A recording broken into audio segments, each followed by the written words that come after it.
Lest we forget, we usually have this segment every Wednesday. Hopefully, we will hear from Professor Karuti Kanyinga, who's a researcher on politics and governance, just to weigh in on this conversation. But I can start by giving us an overview. Excuse me. So let's talk about this dark Saturday. On October 25th, 1969, President Jomo Kenyatta visited Kisumu to officially open the newly built New Nyanza Provincial General Hospital, nicknamed Russia Hospital, because it was constructed with Soviet aid. The visit came just 3 months after the assassination of Tom Mboya, which had inflamed political tensions in the Luo region. The atmosphere in Kisumu that day was charged. These are excerpts from a Nation Africa article that was written back in 2021. It continues, when Kenyatta arrived at the hospital, he was accompanied by opposition leader Jaramogi Oginga Odinga, who'd recently fallen out with him politically. As Kenyatta began speaking, sections of the crowd jeered, shouting pro-Odinga and anti-government slogans. Tensions quickly escalated when security forces moved in to control the crowd, and moments later, gunfire broke out. Eyewitnesses recall that police and presidential guns opened fire on civilians. They killed and injured dozens. The official government reported claimed deaths, 11 deaths, but independent accounts put the figure much higher. Again, this is according to various dailies that documented this. The aftermath was brutal, and the Kenya People's Union, KPU, led by Jaramogi, was banned, and hundreds of its supporters were arrested across Nyanza.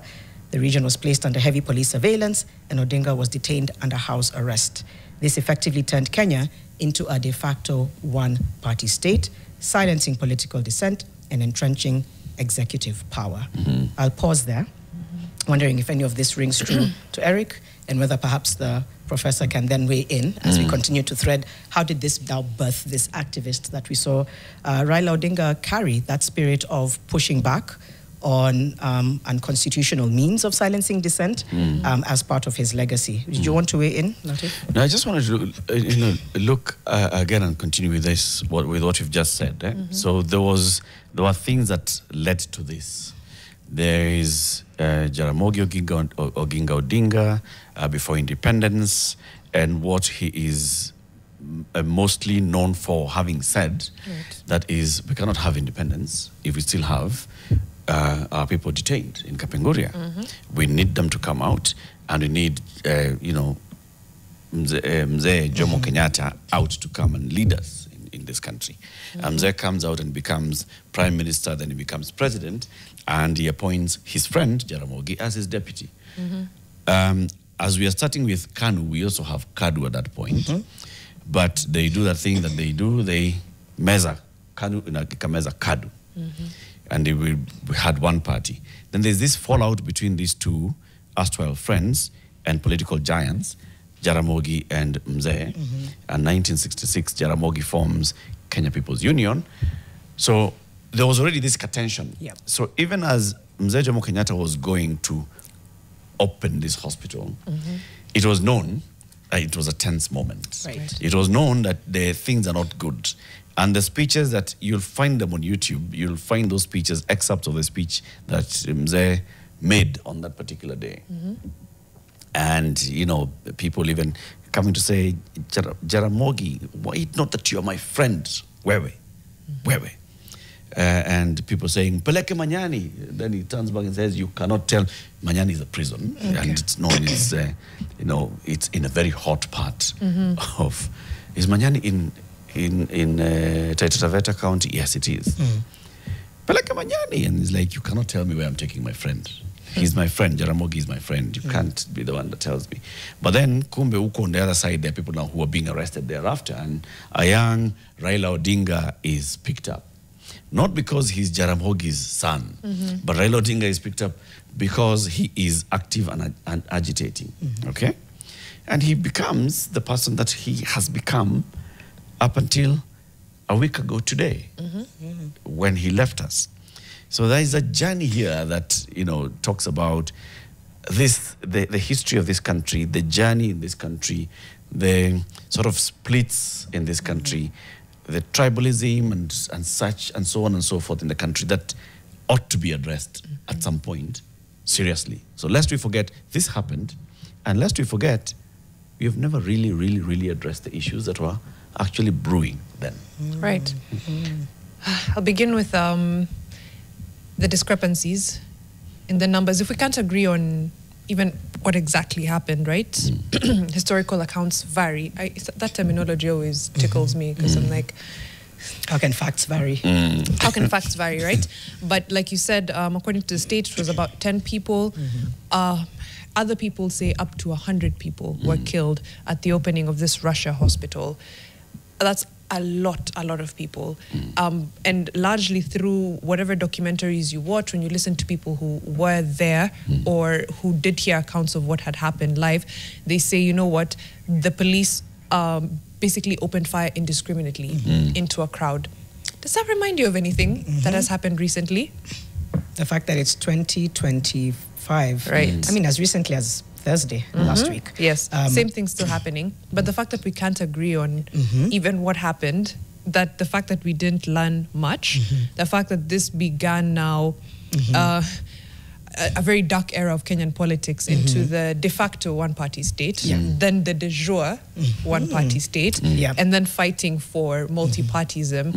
All of it is incredibly, I would say, symbolic of where we are today. Professor Karuti Kanyinga is a researcher on politics and governance. We have him online.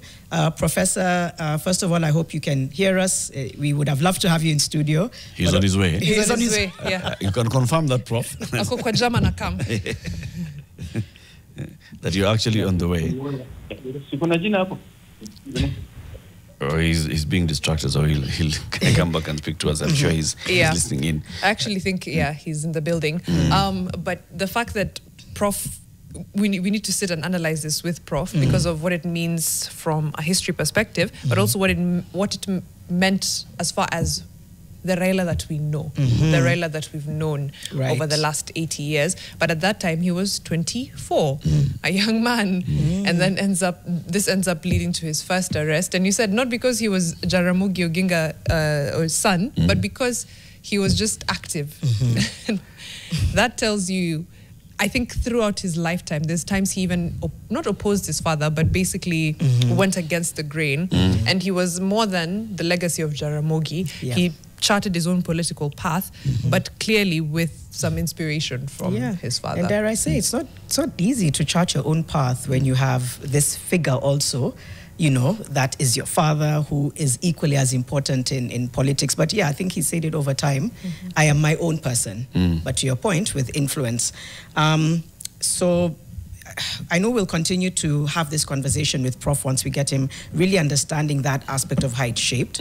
But part of an article goes on to say that through the 70s and 80s, Raila's activism, from his involvement in underground movements to his push for multi-party democracy, carried echoes of 1969. The trauma of state violence turned into a philosophy that justice must be fought for, not waited on. And of course, Kisumu became both symbol and warning of what happens when citizens are silenced. I find that so powerful. Kisumu became both symbol and warning of what happens when citizens are silenced. So yeah, I think we want to try and find out how did this massacre shape what we see today, personal and political lessons perhaps that the young Raila was internalizing, and then how it's shaped what we continue to see today. And the country going forward. There's a lot that's then said around this, on what was happening then. What was happening in terms of the country and, you know, those who were then in power and what they were doing with that power and trying to consolidate that power. Trying to consolidate that power by showing that, you know, we are the ones and going back to this is when they talk about that oath. The oathing that was taking place. And the oathing is taking place by saying, you know what, there are these people who want to take our power from us and we are the ones who have the power now. And then there's the other thing that happens, the marginalization. If you listen to the people from the Luo region and the Nyanza region, and in fact extending even to some parts of Western, they talk about then successive governments and them just trying to suppress this region politically, but also economically, right? So much of the development that has not happened there is as a result of this, you know, feeling that, you know, these guys ought to be contained. And I think even looking at what the Council of Governors is discussing this morning, which is the utterances by Governor Kahiga yesterday, and what he's said to have, been saying and what he's talking about, is now complaining that, recently we have seen a lot of, all these development projects going into that region, If you look at what others have said, even legislators from the Nyanza region, talking about, you go to some parts of this country and you find there is a kilometer of road going just up to a cattle dip. And in some other parts of this country, the only stretch of good road that you'll see is just on the highway. Or leading up to the MP's home. Or leading up to the MP's home. The rest was completely marginalized. It raises all these issues that we have had to address. And matters of historical injustices and so on that we still have not talked about. We haven't, and that's been propagated and instigated, which is so ugly, because if it comes to addressing is just having that conversation. But immediately there is a moment. See, we said seize the moment when I didn't have English and you helped me. There was a moment over the last few days that just kind of made people think through, man, this is what a picture of a unified country could be. Then you go and make such utterances, and it kind of takes people back. People are becoming a little bit more, of course, there's two divides, very insensitive in the remarks and very careless. And what that can do in terms of how it pushes and propels a country forward cannot be underrated, which is why I think they're taking the kind of action they're taking. Because then, this is 1969. 2025, you're making such careless utterances ahead of 2027. It makes no sense. It also doesn't make sense for the person that we're mourning and some of what he fought for. It's actually like just egg in the face to the family and to the rest of the country. But yeah, you want to add? No, I can't wait for Prof to get in, because I'd like to, if we're able to pinpoint the period, I know it won't be an exact day and time, but the period at which our politics became tribalistic, I mean, we realized that it could be weaponized, because as of 1969, when these killings were happening, it was already that... It was already charged. It was already charged, President Kenyatta was in Jaramogi's stronghold, coming to open a hospital, and they're chanting things against him, and his security forces opened fire. We were already there, but were we there pre-independence, or did it happen between 1963, 64 and 1969? When did we? Because again, at the time, you could have said that we could have gone the other way.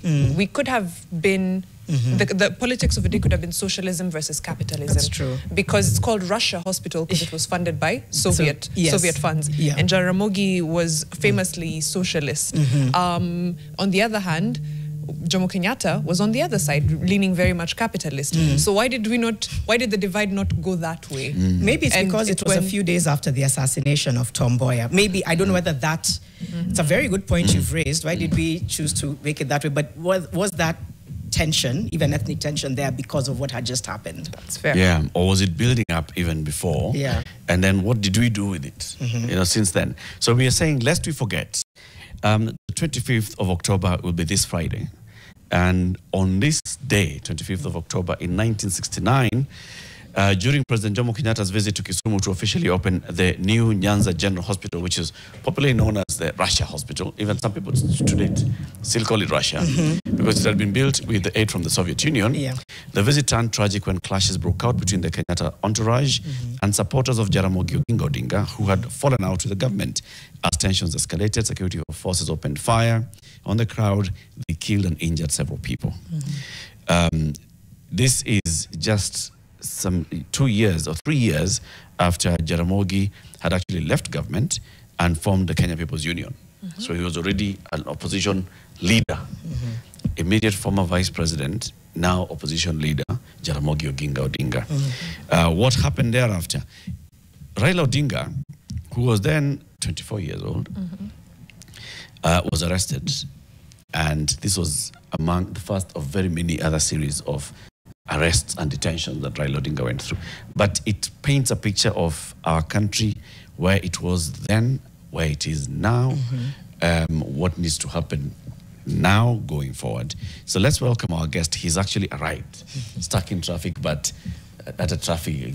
Even traffic cannot, cannot deter him from getting here to have this conversation. Professor Karuti Kanyinga, good morning. Good morning, Latif, and thank you for having me. Yeah. Thank you very much.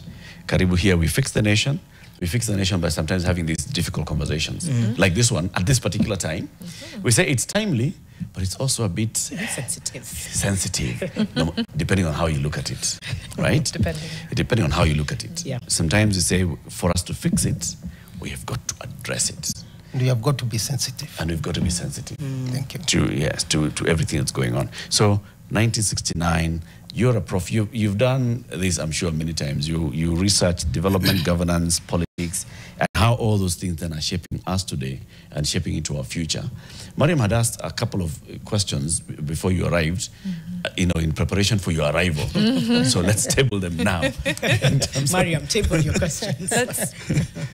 Let me begin with, when did our politics become tribal? Was it always? And I'm thinking through, because by the time that these killings were happening in Kisumu in 1969, clearly the charge was already there, and we were already talking of strongholds and this and that. So then, when did we become tribal? And was there ever an opportunity or a window of time where we could have gone ideological and said this, if you're a follower of Jaramogi, then yes, you're very much socialist. Okay. Let me begin by saying thank you very much for your questions, but also begin by saying may God rest Baba in peace, because the space we have, even here at NTV, we are able to speak this boldly, Janet, we are able to speak this boldly because of Raila's contribution to democracy. But the first thing to mention, which many Kenyans don't really underscore, is the fact that the colonial government is the one which shaped the conditions for tribal politics in this country. There was a time before the transition to independence when the colonial government did not allow national political parties. They only allowed the national political parties on the eve of independence. But even then, national politicians could not mobilize political support across the country. So people were already put in their ethnic conclaves. Right. The political parties that we had at independence were tribal. Even the colonial settlers themselves and racist political parties. So we went to independence with ethnic political arrangements in the name of political parties. Kanu was comprised Kikuyus and Luos. Kanu was Kalenjin and the conglomeration of smaller communities who were worried about losing their land rights to large communities. That was 1962, 1963. So there is nothing new to say that that's what we had. Unfortunately, and this is what we have got to mark very carefully, even as we go to 1969. Unfortunately, when independence came, the new government did not take time to dismantle the ethnic arrangements that we were calling political parties. Right. Instead of building a national outlook, what we ended up was having political parties that were more tribal than actually we had. Jaramogi Oginga Odinga, let's give him credit. Kagia, let's give him credit. And quite a number of other left-wing politicians were craving for national outlook and national values. And in fact, Jomo Kenyatta started dismantling even KANU itself by co-opting it. Broad-based government has not started today. The first actually broad-based government was Jomo Kenyatta and Daniel Arap Moi in 1964 when KANU folded. So we started seeing these alliances making very early. But Jaramogi Oginga Odinga, people like Beldia Kagia, argued that that's not what the Kenya we want is not a Kenya of such political parties. We need a Kenya that is guided by national values, and national values that respects equality and the freedom and rights of everyone. And they actually started articulating the land question and saying, because the struggle was for landlessness, to get land rights and the rest, we need to have the Momo freedom fighters and everyone else given equal access to land. So that was the first division between Jaramogi Oginga Odinga and Jomo Kenyatta. So they expressed this. You say that they were craving national politics. Yes. Sounds like they were silenced. There was pushback because you said Kenyatta co-opted. So that's the point, actually. Okay. If you remember, we had even devolution, which we called Majimbo at the time, right? Yes. But those who were those who were articulating Majimbo politics were actually articulating even national values.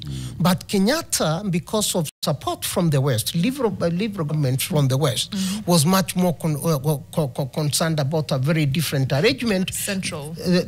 That centralized government much more than there was. So by the time we were in 1969, what Kenyatta was looking for was an opportunity to consolidate power, concentrate power, and make his own ethnic community the ground, the levers under which he can concentrate politics and political power. And actually, the 1969, therefore, the scuffle you have already mentioned, the conflict you have already mentioned, marked the beginning of bad governance in the country. Because it's from 1969 that we started witnessing politics influencing development resources. Where will development resources be taken to? It is from 1969 that we started seeing, for the first time, ethnic elites or tribal elites, if you may, being the ones that can be used by whoever is winning presidency, making a government that comprises the most. Right. Now, if you have seen Luo Nyanza and compare it even with Kisii, if you have ever driven from Kisumu to Nairobi, there was a time actually you could see differences in development. The Luo side of the country was poorly developed because they never had title deeds. The Luo side of the country started having title deeds during President Kibaki's time. So title deeds would be used to disenfranchise people development, the coast, right? Yep. And you know, title deed means a lot. Right. Because you could not develop your properties. It's only central region that untitled deeds because of the Mau Mau period from 1953-54 period, compared to many parts of the country. So we need to look at those nuances. Imbalances in development.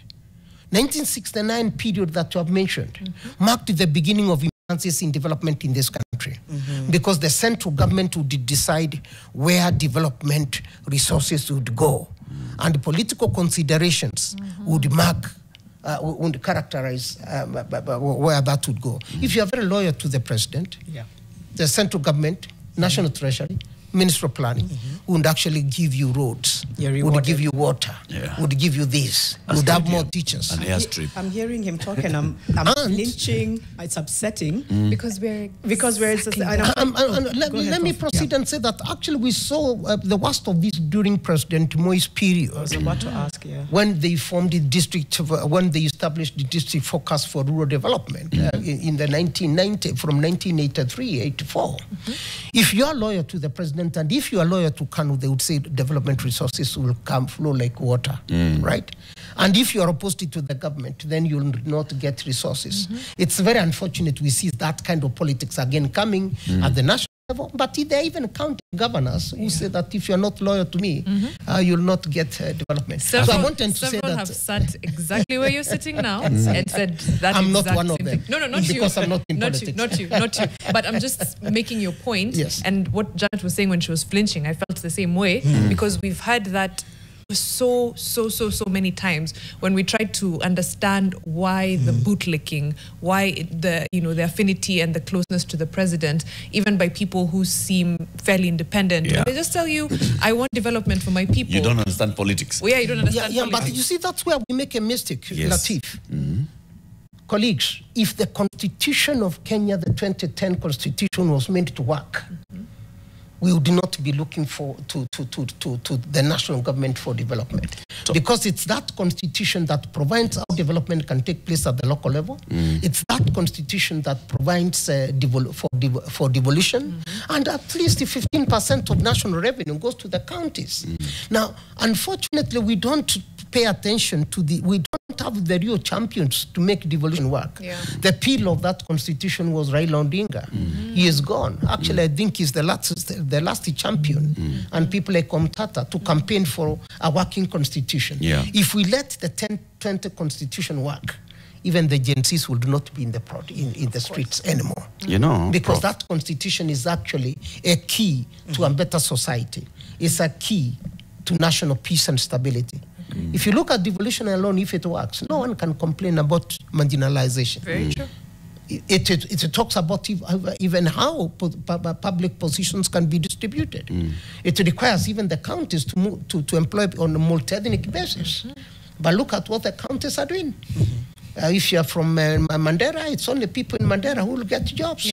If you're from Kiambu, where Latif comes from, that's the people in Kiambu who will get jobs. only. Yes, only. And you can see it's also proudly only. Right? It goes, you know. Yes.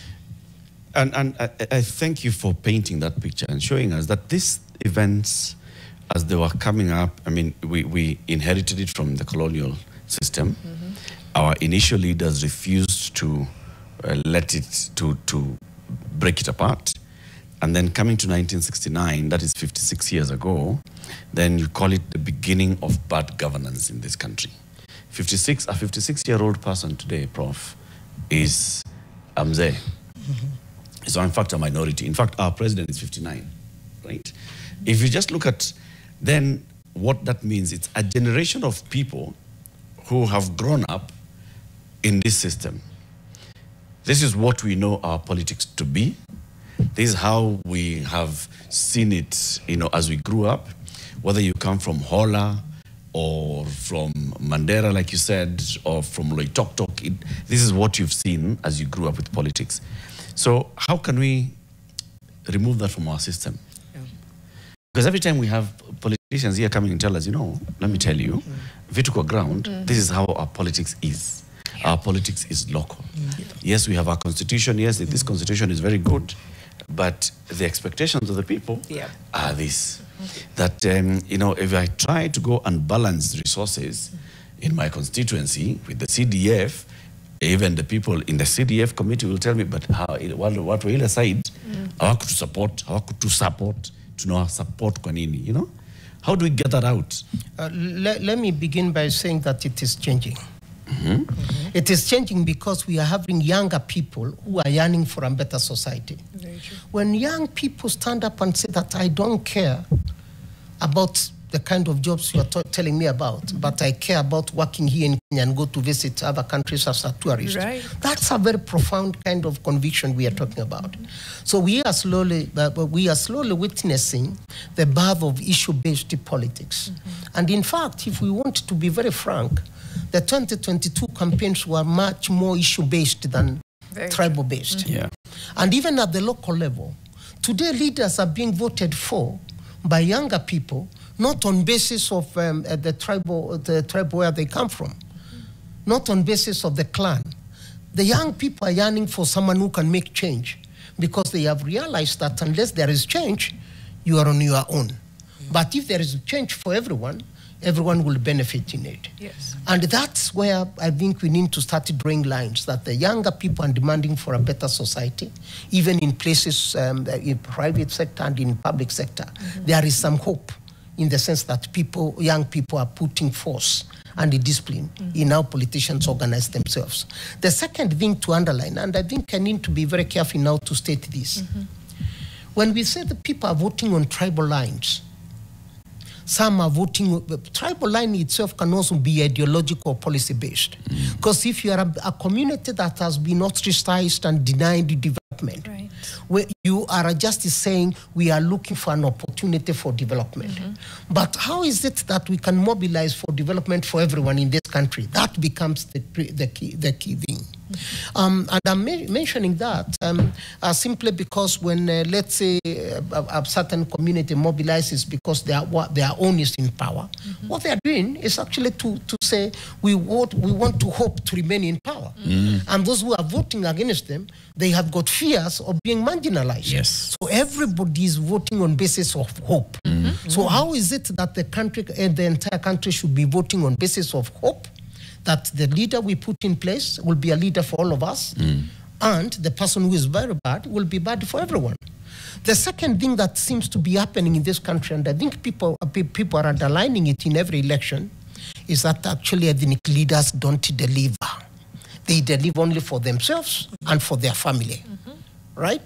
And people have started coming with these statistics. So-and-so is a leader, but it's only the family that has benefited. So-and-so is a leader, but it's only his children who have been to airlines, it's only his children who are in parastatus, name it. People are looking at these things, and this is how the differences are coming. That ethnic elites who are telling us to hate others, or who are telling us to like them because we shall benefit, they are telling us to do so because they want personal benefits. And it's slowly coming out. And I think 2027 election is going to be a very different election, because I think there will be instances where people will vote not on basis of this is from my tribe or this is from, because tribe is not delivering. Being from the same tribe does not benefit me. But the content of my character, the quality of my skills will determine who I am at the end of it. Prof. You preach hope. You preach a lot of hope. And you're a researcher, you deal with data and information. Yes. Please, I'd like you to show me the data Yes. that shows, because you've studied the previous elections and you even released reports on previous elections and the patterns. Yes. Show me what you have now in your research that is pointing to a marked difference in the next election. It shows from even the 2022 elections how the two different coalitions got their votes. They were scattered. Everybody was scattered. You cannot, other than the base where each of them came from, each of them was able to get into each other's inroads, into each other's place. And if you look at them, whether you talk about Ruto, even in Kalenjin areas, Raila had votes even in Kalenjin areas. Ruto had even votes in Raila's strongholds. So Anatuambianga walimpatia 2%. even if, no, it was not 2%. So I'm simply saying that we are noticing this trend where people are actually saying, let the old order die. Right. But when it comes to the lower level positions, you see marked differences in terms of how people are voting. You see marked differences in how people are voting. It's not a clan that is carrying the day anymore at the local level. It is, these other nuances are coming up. And I believe now that we have got a younger generation that is about 70% and going to vote, they're going to vote for significant different people. Look at Nairobi, for instance. Sonko got more votes than Uhuru Kenyatta and Raila Odinga at one particular time.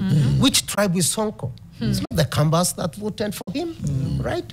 Those are the nuances I would like us to start presenting. People are voting for him because he was like them. He was trying to deliver, right? And we are going to see that kind of scenario in many different places. Right. And let's not make a difference. The youth are the majority voters. I hope they are taking votes to register so that we can be kicked out. Certainly hope so too. The continuous voter registration is ongoing, and we'll continue to push it. By the way, as the name suggests, it's ongoing. I know we can be very last minute, but we did the math of like how many people would need to register a day to get us to that 6.5 million, and to be honest, we're on track. We're on track. Yeah. Okay. If you do it per day, if you just say I need like 80 people to register in this constituency, we'll be on track miraculously. I know, but Prof, I wanted to ask: how do we get out of this tribal thinking and move into this issue-based politics as we are, without vilifying tribe as well, and without losing identity? Because I think we tend to be extremists sometimes in the way we do things. I think of how English was taught in schools, and it was by shunning Kiswahili. It was, you only speak Kiswahili on Thursdays, unless otherwise you wear something on your neck that, And I think as we push for idealistic politics, it's very easy then to also lose our identity. Yeah, let me begin by saying that you are hitting at the core of what is called good governance. If there is a time to propose, if there is a time we can have national values like having Article 10, good governance principles, and government that is accountable and responsive. Public leaders who are who sit on their positions of authority, but give honor to those particular positions. Things will change. Things will change.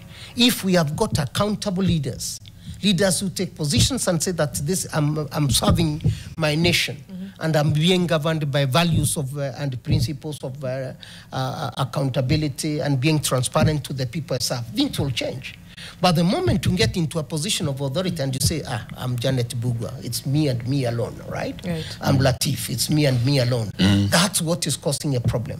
But the moment we have got people who get into office and start serving in line with Chapter 6 of the Constitution, doing the right things even when no one is watching you, because that's what we call integrity. You're right. When there is darkness, doing the right things when no one is watching you. Yes, that was our quote for the day. About integrity. Yes. I want to go back to the history. That's what will make a difference. I just want to get back into the history because we had threaded 1969 and what happened at in Kisumu at Russia Hospital. Yeah. And I know there's a deep, dark history of repression and then violence and then burying it. Can you thread that for us over time and what you think it has done to our political psyche from 69 actually pre-independence, all the way to 2025? Yeah, you know, we cannot separate post-independence repression from colonial repression because the colonial government sharpened repression as a tool for governance. Yeah.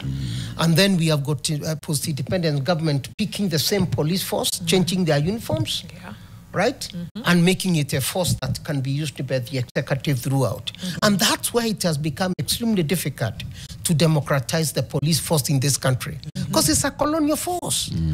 And you can see, even when the Constitution says that I feel so vindicated, sorry, because I've been saying there's no way to reform the National Police Service. We need to break and start afresh. There is no reforming. There have is been no so fixing. many attempts.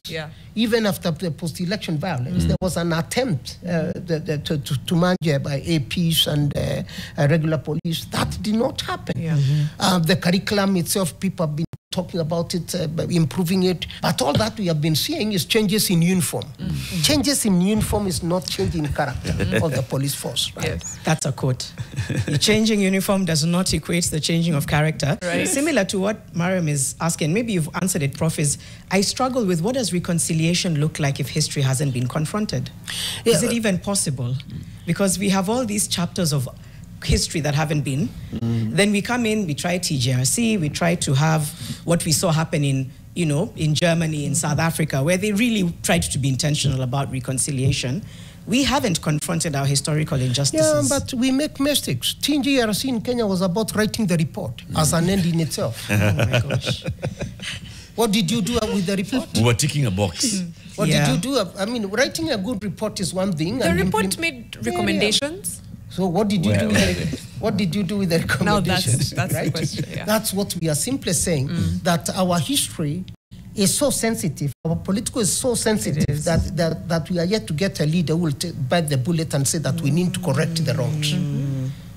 Our histories of dispossession, our histories of injustice are so politically sensitive that every leader would be worried about losing political support if you address even one of it. Right? So what we have continued doing is piling histories of injustices without reforms and without addressing them over time. Prof, it is so politically sensitive that we do not want to address it. What does that mean? That a politician will fear losing support. What does that mean? I simply mean that the history of injustice requires to be corrected. Okay. Now, those who are responsible for injustices in every society, whether Latin America or Southeast Asia or in Africa, the people always responsible for injustice take the opportunity to concentrate power and control power and all instruments of power, including instruments of finances and capital. They become the rich. In fact, the best example in Kenya here was the Mau Mau losers, and the loyalists became the owners of capital. This Nairobi belongs not to the Mau Mau freedom fighters, but to the people who are what? They are called loyalists. The collaborators. The collaborators, right? So that's the history of home reforms. guards. Home guards. Home guards are everywhere, right? Those are the ones who are very powerful. And to touch them, you touch the institutions that they control. And they can undo you. You have seen them undoing people in US, they can do people in Latin America. In fact, if you don't look at the history of how organized such loyalists are, it's Latin America. So many politicians who come to power by being propped by them, right? So if you are propped by them, by the owners of capital, and the owners of capital are the ones responsible for these injustices, they'll get you out of power unless you mobilize a revolution against them. And that revolution can only be a revolution not through a pen, but a revolution of blood. I wanted to ask how... I hope I'm making myself No, you're clear. making yourself clear. Because there is no president who can ever get into power without the propping of the people we are calling the owners of capital. Yeah. And that's across the board. That's across the board. global. And even if you get to power without them, they come very quickly to you and will become one of their own. So you become now one of them, or one of their own, and you start shaking hands and having breakfast together. You cross over. We sanitize and we call them kingmakers. They say you shape up or you shape out. Choose. How do we integrate these chapters, whether it's the massacre that happened in 1969, whether it's Raila's legacy? How do we integrate these chapters without politicizing them, without opening old wounds? How do we do that today? We're honoring his legacy. It's being politicized very soon. And some of these things could open old wounds. So how do we do that? How do we stay true to history without politicizing or opening old wounds? I would like to go back again to the question of leadership. And looking back at our constitution, in fact, it provides all answers to the questions we are asking. First of all, if we were honest with ourselves as a country, we would have said integrity is the hallmark of character of a nation. And chapter 6 would have been the chapter that we hold every day and dear to ourselves, and say that we want leaders to abide by this chapter. What did we do, and what are we continuing to do? The more you lack integrity, the more you look like if you can become a leader. Right? Right? The more you become dishonest in church, the more we think you can become a bishop. Right? So we must start reflecting on ourselves as a nation. Actually, some of the problems we have are not from our leaders, are from the way we ourselves as individuals, as Kenyans are. I was joking with the people the other day, and I was saying that things have become so bad, even in churches, that the offertory box even has got to be, the whole has got to become very smaller, more smaller. And because, I think has a padlock. Because people are dipping their fingers into it. That's how bad it is. So we have got to reflect ourselves, even the moral character of the whole nation is something we have got to reflect on. And this is not a question of leaders alone, it's a responsibility for all Kenyans to make Kenya a better society.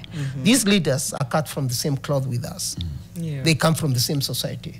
How come Miriam will be elected today? In fact, you look like, if you're elected today, I think Latif and I will not see you tomorrow. Yes. Wait, unpack that. Hachukui simu. Yes. I would. She is I wouldn't run for office. Let's start with that. Right? I would not run for office. You should, guys. You should. Why are we saying we won't run for office? Mariam is like, you want to ask that question again? Like, we've threaded this.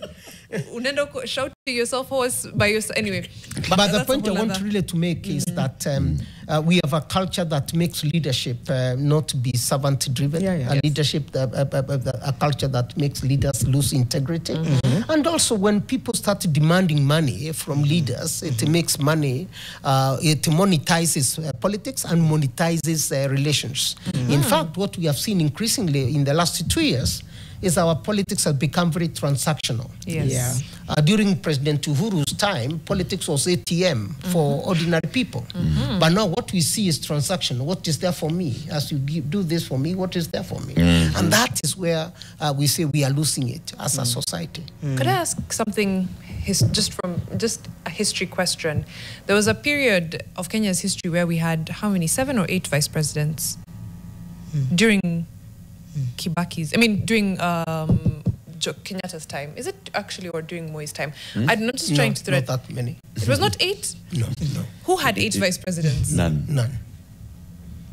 Can't have imagined that. Okay, I will look. Maybe I will she's look it up. talking about Kano vice presidents in 1869 after the death of Boya, when they created regional party vice presidents. Yes. That's what I was thinking. Not executive. Okay, not executive vice presidents. These were political appointees. Okay, I wanted, because I was thinking through, I was trying to remember at what point like this VP seat became also another way to token. To just bring in the people. And I was thinking through the 8 vice presidents and thinking, was this a period of No. That was during the killing of Kandu, the killing of KPU, and to make sure that Jaramogi Oginga Odinga did not have influence as a vice president. So you create regional political regional representatives that are equal to him. To a vice president. So that's how we have always tended to dilute politics and to cut people's legs. So that's how we brought in kingpins.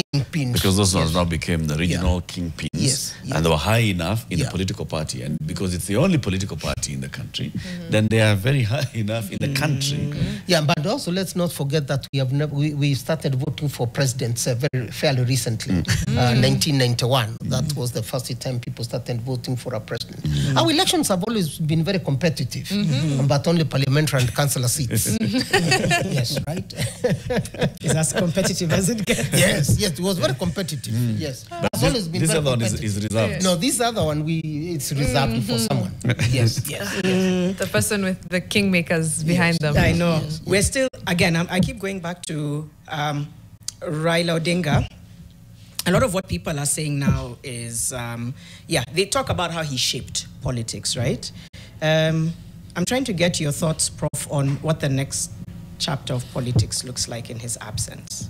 Any ideas? Any guesses? Anything that we're starting to see that will just take us away from what he shaped? We must get the theory of Kenya's politics right in order to make the proper prediction. Politics in Kenya is made through coalitions. You have got political coalitions that form every time, either for elections or in preparation for elections or after elections, if you don't get your deals properly. Yeah. And what I'm calling coalitions here is deal making. The deals are made by largely the 5 major groups, ethnic elites from the 5 major groups. But none of these communities is large enough to dominate others or to win an election, right? So what do? The Constitution says you must win a presidential election with 50% plus 1. None of these groups can win an election with 50% plus 1. So you must have at least 2. And if you are from the Kikuyu community, you'll get 2.5. The rest of the communities must get at least 3 because of the numbers. So what that means is that in every election, our elections are too close to call because the numbers are very close. In fact, the reason why there is a dispute on whether one has won or lost is not because elections are stolen. It's because the numbers are too close to call. Too close to believe. Too close to believe that I've lost or I've won. In fact, if you win, you cry. Can't believe it. You can't believe it, right? The margin of victory is razor thin. Is razor thin, right? Yeah. And even the 2027 election is not going to be different. It's going to be razor thin, right? And because of that nature of coalition. Now, who do you bring on into your coalition or into your alliance? The people you think have got the numbers. And Miriam will do the same to the people that she thinks has got. Mariam. Yes, will do the one that she thinks have numbers. Yes, has right? numbers. So all of you have got almost equal numeric strength. And after elections, if I'm out, I must get a way of getting in. And the moment I get in a little bit, she'll shape out because how can you bring someone who did not bring any numbers here? Now, why do I have to bring anyone in? Because my legitimacy is tested. Because if I've got 30% plus 1, it means I don't have broad-based legitimacy. What I have is legal legitimacy, but not political and social legitimacy in the country. 49% of the country was not behind you. It's not behind you, right? And therefore, you must work very hard to bring this 49%. And if you want to be felt, whether those 51% wants it or not, you must bring the other 49 in one or the other in order to be able to govern. Because 49 is a very strong force. Yes. And if they are outside, they will make your government look like a child play. Yes. So you bring them on. And that has been this situation from 2002. Even President Moi was always working with broad-based government. But everybody gives it different names. It's coalition making. Even what we have today as broad-based government is a coalition between UDA and ODM. Is this going to last? I think it's going to last. We have seen Ruto claiming ownership of ODM. We have seen President Ruto claiming ownership of ODM. We have seen some in the conservative, the ODM is now split in the middle between those who want to work with the government and those who do not want to work with the government. Yeah. So, and because alliance making, no one is new to the other. Yeah. None of the politicians in Kenya is new to the other, right? All of them are together at one time or the other. You'll not be surprised to see President Ruto with Kalonzo, for instance. You'll not be surprised. Yes, that's the nature. If you read the theory of Kenya's politics, right, that's what it means. Nothing should surprise you. Yeah. The only things that doesn't change and remains constant are the financials of elections. There is one community that whose elites is, which is not very big, but they are very rich. No, two communities, very rich, and they finance both sides every election, and in very significant numbers. They are both. They are in every election they are winners. I want to mention the two. It doesn't matter who is in office. But they are the winners. But they give you, they support Who's in both. power. They know who's in power. They know who is in who's in office. We're completely out of time. We'll come back to thank you in a moment. Job Jury is saying it's high time God sent Moses to liberate us. Where do we get registered and or change polling stations? Because I remember 2022, the IBC guys were everywhere. I think they've put that information on their website. Continuous voter registration, not mass voter registration. Your mass inakuja, but for now, just go to your nearest IEBC station, office, yes, that's the word, or a Huduma Center.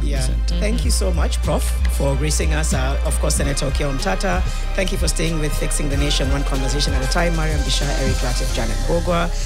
We have a convention that we are crossing over to in just a moment, the Pension Convention Conference. Thereafter, we'll have Your World, and then we'll also have Claudia and Brian Aseli and Claudia Naisabwa. I'll see you guys soon. Hivi tu karibuni. Thank you very much. Jano is going to climb the mountain. I'm going to climb the mountain and then cross over to the desert. Thank you, everyone. See you back here soon. Thank you. Thanks, bro. Thank you.